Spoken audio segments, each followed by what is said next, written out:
بسم اللہ الرحمن الرحیم۔ السلام علیکم۔ آج کی اس ویڈیو میں آپ ملاحظہ فرمائیں گے کربلا کی کہانی حضرت ابو جعفر محمد باقر رحمۃ اللہ تعالی علیہ کی زبانی۔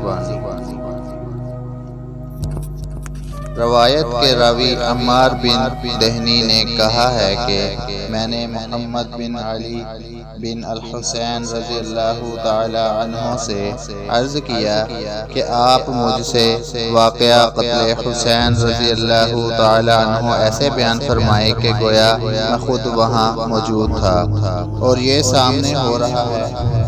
اس پر حضرت باقر رحمۃ اللہ تعالی علیہ نے کہا، حضرت امیر معاویہ رضی اللہ عنہ کے انتقال کے بعد حضرت امیر معاویہ کا بھتیجا یزید کا چچیرا بھائی ولید بن عتبہ بن ابی سفیان مدینہ منورہ کا گورنر تھا۔ ولی نے حسب دستور حضرت حسین کو پیغام بھیجا تاکہ ان سے نئے امیر یزید کے لیے بیعت لے۔ حضرت حسین رضی اللہ تعالی عنہ نے جواب میں فرمایا کہ سر دست آپ سوچنے کی مہلت دیں اور اس بارے میں نرمی اختیار کریں۔ ولی نے ان کو مہلت دے دی۔ حضرت حسین مہلت پا کر مکہ میں تشریف لے گئے۔ در اثنا جب کوفہ والوں کو پتہ چلا کہ حضرت رضی اللہ عنہ تو مکہ چلے گئے تو انہوں نے اپنے قاصد حضرت امام حسین رضی اللہ تعالی عنہ کی خدمت میں روانہ کیے اور ان سے درخواست کی کہ آپ کوفہ تشریف لے آئیں، ہم اب آپ کے ہی ہو گئے ہیں۔ ہم لوگ یزید کی بیعت سے منحرف ہیں۔ ہم نے گورنر کوفہ کے پیچھے جمعہ پڑھنا بھی چھوڑ دیا۔ اس وقت حضرت نعمان بن بشیر انصاری رضی اللہ تعالی عنہ یزید کی طرف سے کوفہ کے گورنر تھے۔ جب اہل کوفہ کی طرف سے اس قسم کی درخواستیں آئیں تو حضرت حسین رضی اللہ عنہ نے اپنے چچا زاد بھائی حضرت مصعب بن عقیل رضی اللہ تعالی عنہ کو کوفہ بھیجنے کا پروگرام بنایا تاکہ وہ وہاں جا کر صورتحال کا اچھی طرح جائزہ لیں۔ اگر اہل کوفہ کے بیانات صحیح ہوئے تو خود بھی کوفہ پہنچ جائیں گے۔ حضرت مسلم رضی اللہ تعالی عنہ کی کوفہ روانگی۔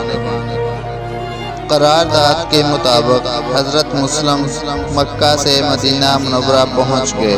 وہاں سے راستہ رہنمائی کے لیے 2 آدمی ساتھ لیے اور کوفہ کی طرف روانہ ہو گئے۔ جس راستہ سے وہ لے گئے اس میں ایک ایسا لقودق میدان آ گیا جس سے پانی نہ ملنے کے سبب پیاس سے سخت دوچار ہو گئے۔ چنانچہ اسی جگہ ایک رہنما انتقال کر گیا۔ اس صورتحال کے پیش آنے پر حضرت مسلم رضی اللہ تعالی عنہ نے حضرت حسین رضی اللہ عنہ کو ایک خط لکھ کر کوفہ جانے سے معذرت چاہی، لیکن حضرت ممدوح رضی اللہ تعالی عنہ نے معذرت قبول کرنے سے انکار کر دیا اور لکھا کہ آپ ضرور کوفہ جائیں۔ حضرت مسلم رضی اللہ تعالی عنہ کوفہ کی طرف چل دیے۔ وہاں پہنچ کر ایک شخص اوسجہ نامی کے گھر قیام فرمایا۔ جب اہل کوفہ میں حضرت مسلم رضی اللہ تعالی عنہ کی تشریف آوری کا پتہ چلا تو وہ خفیہ طور پر ان کے پاس آئے اور ان کے ہاتھ پر حضرت حسین رضی اللہ تعالی عنہ کے لیے بیعت کرنے لگے۔ چنانچہ 12,000 اشخاص نے بیعت کر لی۔ در اثنا یزید کے ایک کارندہ عبداللہ بن مسلم بن شعبہ حضرمی کو اس کا پتہ چلا تو اس نے ساری کارروائی کی اطلاع گورنر کوفہ کو دی اور ساتھ کہا، یا تو آپ واقعتاً بہت کمزور ہیں یا کوفہ والوں نے آپ کو کمزور سمجھ رکھا ہے۔ دیکھتے نہیں کہ شہر کی صورتحال مخدوش ہو رہی ہے۔ کوفہ کے گورنر حضرت نعمان نے فرمایا کہ میری ایسی کمزوری جو بربنائے اطاعت الہی ہو وہ مجھے اس قوت طاقت سے زیادہ پسند ہے جو اس کی معصیت میں ہو۔ اس پر عبداللہ مذکور نے سارا ماجرا لکھ کر یزید کو بھیجا۔ یزید نے اپنے ایک آزاد کردہ غلام سرخون نامی سے اس کے بارے میں مشورہ لیا۔ اس نے کہا اگر آپ کے والد زندہ ہوتے اور آپ کو کوئی مشورہ دیتے تو اسے قبول کرتے؟ یزید نے کہا ضرور۔ سرخون نے کہا تو پھر میرا مشورہ یہ ہے کہ آپ کوفہ کی گورنری عبداللہ بن زیاد کے سپرد کر دیں۔ ادھر صورتحال ایسی تھی کہ ان دونوں یزید عبداللہ مذکور پر ناراض تھا اور بصرہ کی گورنری سے بھی اسے معزول کرنا چاہتا تھا، مگر سرخون کے مشورے پر اس نے اظہار پسندگی کرتے ہوئے بصرہ کے ساتھ کوفہ کی گورنری پر بھی عبید اللہ بن زیاد کو نامزد کر دیا اور لکھ دیا کہ کوفہ پہنچ کر مسلم بن عقیل رضی اللہ عنہ کو تلاش کرو اور اگر مل جائے اسے قتل کر دو۔ ایک غلام حضرت مسلم بن عقیل کے پاس پہنچا۔ حضرت مسلم رضی اللہ عنہ نے اس سے بیعت بھی لی اور رقم بھی اس سے قبول کر لی۔ اب وہ یہاں سے نکلا اور عبید اللہ بن زیاد کے پاس آیا اور کچھ بتلا دیا۔ ادھر عبید اللہ کی کوفہ میں آمد کے بعد حضرت مسلم عجوسہ کا گھر چھوڑ کر ہانی بن عروہ مرادی کے مکان پر فروکش تھے اور حضرت حسین رضی اللہ تعالی عنہ کی خدمت میں ایک خط لکھ بھیجا کہ لوگوں نے 12,000 کی تعداد میں ہماری بیعت کر لی ہے، آپ کوفہ تشریف لائیں۔ اور یہاں یہ ہوا کہ عبید اللہ کو پتہ چل گیا کہ حضرت مسلم ہانی کے مکان پر ہیں، تو اس نے کوفہ کے سرکردہ لوگوں سے کہا کہ کیا بات ہے، ہانی میرے پاس نہیں آئے؟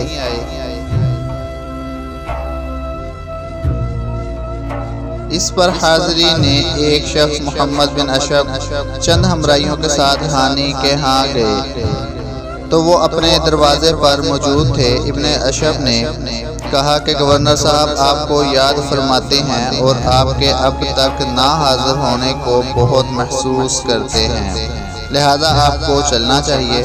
چنانچہ ان کے زور دینے پر ہانی ان کے ساتھ ہو لیے اور وہ عبید اللہ کے پاس پہنچے۔ اتفاق سے اس وقت قاضی شریف بھی ابن زیاد کے پاس موجود تھے۔ ان سے مخاطب ہو کر اس نے کہا دیکھو اس ہانی کی چال کھوٹ کی مظہر ہے۔ پھر اتنے میں وہ اس کے پاس آ گیا تو کہنے لگا ہانی مسلم بن عقیل رضی اللہ عنہ کہاں ہیں؟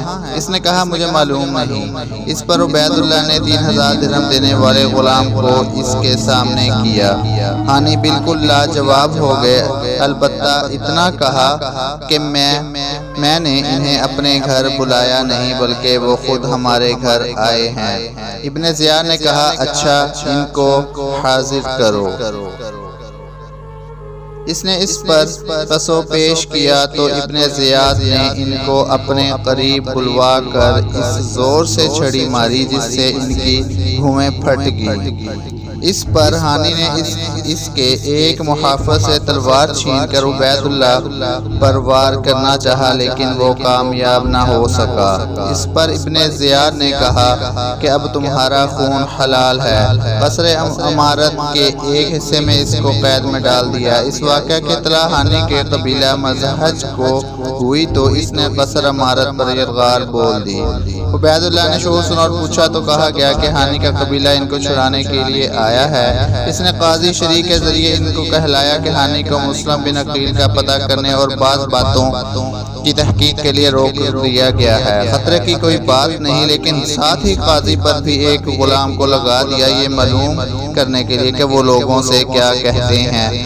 قاضی شریف لوگوں کی طرف جاتے ہوئے ہانی کے پاس سے گزرے تو اس نے قاضی صاحب سے کہا کہ میرے بارے میں اللہ سے ڈرنا، ابن زیاد میرے قتل کے در پہ ہے۔ تاہم قاضی شریف نے ہجوم کو ابن زیاد والی بات کہہ کر مطمئن کر دیا اور لوگ بھی یہ سمجھ کر مطمئن ہو گئے کہ ہانی کو کوئی خطرہ نہیں ہے۔ حضرت مسلم کو جب ہنگامہ کی اطلاع ہوئی تو انہوں نے اپنے ذرائع ابلاغ سے کوفہ میں اعلان کر دیا جس نتیجہ میں 40,000 لوگ ان کے پاس جمع ہو گئے۔ ان کو باقاعدہ انہوں نے ایک فوجی دستہ کی شکل دی۔ خود حضرت مسلم اس کے قلب میں ہو گئے۔ اس طرح 40,000 کا یہ لشکر بصرہ مارت تک پہنچ گیا تو سرداران کوفہ نے اپنے قبیلوں کو دیواروں کے اوپر سے گفتگو کر کے سمجھانا شروع کیا۔ اب تو مسلم کی فوج کے آدمی کھسکنے شروع ہو گئے، یہاں تک کہ شام تک 500 رہ گئے۔ رات تک وہ بھی چلے گئے۔ جب حضرت مسلم نے دیکھا کہ وہ تنہا رہ گئے تو وہ بھی وہاں سے چل پڑے۔ تو ایک خاتون اندر سے آپ کی طرف نکلی۔ آپ نے اس کو پانی پلانے کے لیے کہا۔ کچھ دیر بعد باہر آئی تو آپ کو دروازے پر دیکھ کر اس نے کہا، اے اللہ کے بندے، آپ کا اس طرح بیٹھنا مشکوک ہے، یہاں سے چلے جائیں۔ آپ نے کہا، میں مسلم بن عقیل ہوں، کیا تم مجھے پناہ دو گی؟ اس نے کہا، آ جائیں۔ آپ اندر چلے گئے، لیکن کرنا خدا کا یہ ہوا کہ اس کے بیٹے نے جا کر عبید اللہ کو بتا دیا۔ اس نے اس کے ہمراہ پولیس کو روانہ کر دیا اور ان کو گرفتاری کا حکم دیا۔ پولیس نے جا کر مکان کا محاصرہ کر لیا، جبکہ حضرت مسلم کو خبر تک نہ ہو سکی تھی۔